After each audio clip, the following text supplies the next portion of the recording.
Hello everybody and welcome. Today we are going to learn a bit more about classifying data. Now let's jump right in with the lesson overview.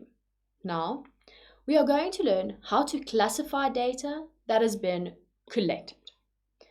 Now what does this mean to classify data? Let's have a closer look. After data has been collected, which we've done previously, the next stage in the data handling process is to classify it. Now, there are two main ways that data can be classified. Let's look at the two ways. Firstly, we have categorical data and then numerical or quantitative data. Now, they use those terms interchangeably, so just be mindful of that when reading your test paper. Now let's jump back to categorical data. Now what is it?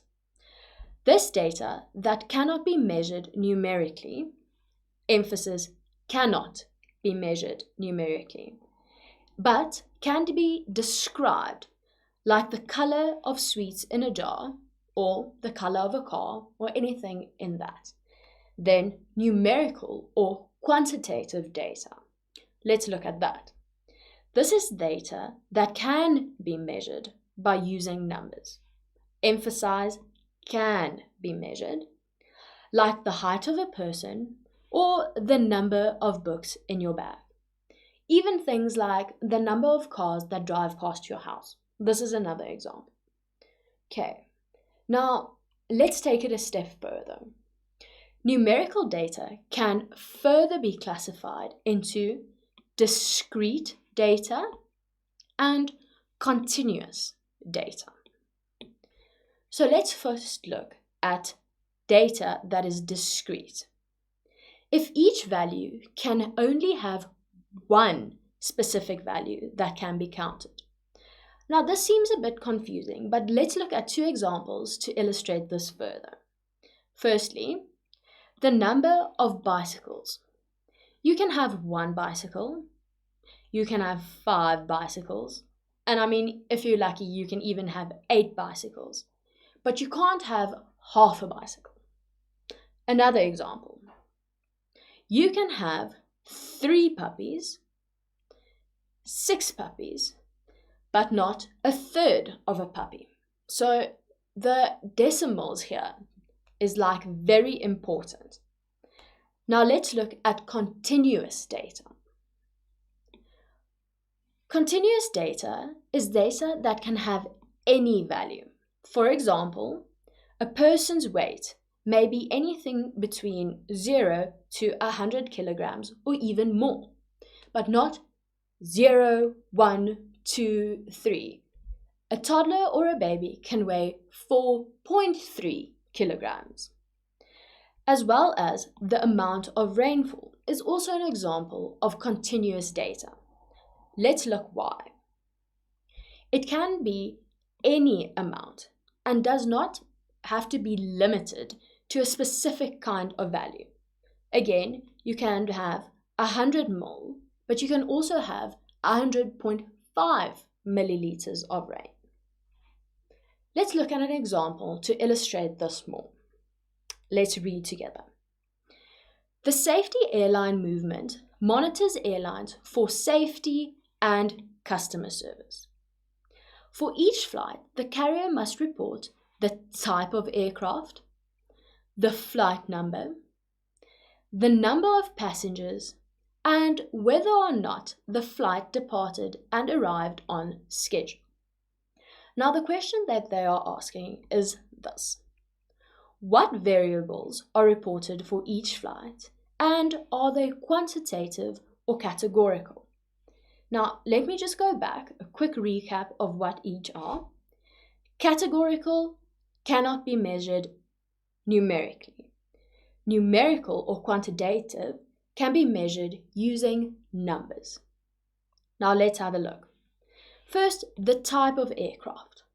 That is categorical because it cannot be measured numerically. Then, the flight number associated to a specific aircraft is also categorical. If you were looking at the amount of flights that leave, that is quantitative. But read your questions carefully. Then our next variable, number of passengers. Now the number of passengers on a flight you can count, for example, 1, 2, 3, 4, and so forth.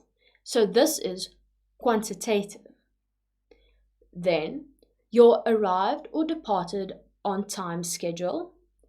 This is categorical because you cannot display this in terms of numbers. Now let's look at another example. In this example, they ask you to do the following. Identify the discrete data samples. Now let's just a quick recap on discrete. This can have one specific value that can be counted. This is usually with regards to people, but you can use it in other examples. But don't worry, we're going to look at more examples now of where this is prevalent. Now let's look at the questions. The number of students in a class. This is indeed discrete data. Then the amount of time required to complete a project. This is not discrete data because you can take 2.5 hours. Then, so I'm going to just mark here on the sides which are and which aren't. Then the height of children. This is not discrete data because you can have anything between, let's say, 1.63 meters to 1.78 meters and so forth. Then the number of workers in a company. This is discrete because you have one specific value and it can be counted. Then the amount of time it takes to sell shoes. This is not discrete because it can vary anything between 1 hour, 2 hours, 2.5 hours, 2 hours and 45 minutes. Then the number of languages an individual speaks.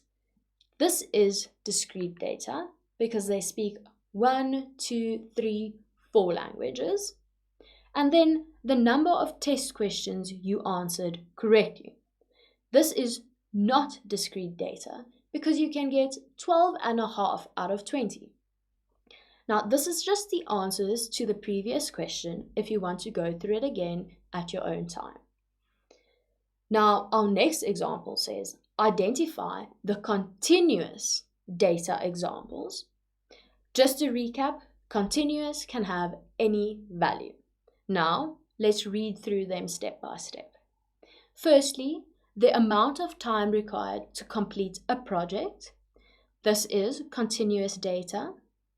The height of children. This is indeed continuous data, as I've explained in the previous example. Then the amount of time it takes to sell shoes. This is also continuous data. Then the amount of rain in millimeters that falls in a storm. This is also continuous because you can have, as I've said before, 100.5 millimeters, 20.3 milliliters, and so forth. Then the square footage of a 2-bedroom house. This is discrete data. This is continuous data. Then, see, I've made a mistake now, but this is important to note which one you are working with because you can easily get confused between the two. So make sure you read your questions correctly. Then, our next one, the weight of a truck. This is continuous data. Again, 1.5 ton. There we go. The number of students in a class. Now, this is not continuous data. This is discrete data because you won't have 10.5 students in your class. Then the number of workers in a company. This is also not continuous data, but rather discrete because you can count them. And just using the previous example again, you can't have 12.5 people working at your company. And then the speed of cars. This is definitely continuous data because you can drive 122, 123 kilometers per hour. And then the time to wake up. This is also continuous data because you can wake up at 5 past 5 or half an hour past 6 anything in between.